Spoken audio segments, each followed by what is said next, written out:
बंधुक देखाई 8 लाख टंका लुट केन्दुझर जिला रामचंद्रपुर थाना अंचल रे ए लुट होईछि। तरुआ पंचायतर जीआरएस परशुराम साहू ए टंका लुट होईछि। पीओ टंका नहीं सुआपदारू परशुराम साहू पंचायत ऑफिस को जाउथिबा बेले ए लुट करा जायछि। ଏହା ହେଉଛି ଭତ୍ତା ଟଙ୍କା ଲୋକଙ୍କ ମଧ୍ୟରେ ବଣ୍ଟା ଯିବାର ଥିଲା।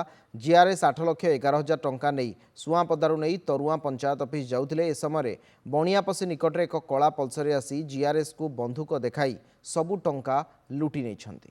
आज सकाଳେ सारे 9:50 पाखापाखि मते आमर पीओ सार टंका देले बांटिया सुआपदारे मुझे टंका नहीं कि गला बेलू बाटे मोटू 3 जन दुर्बृत्त बंधुक और कता देखी टंका छड़े नहीं गले।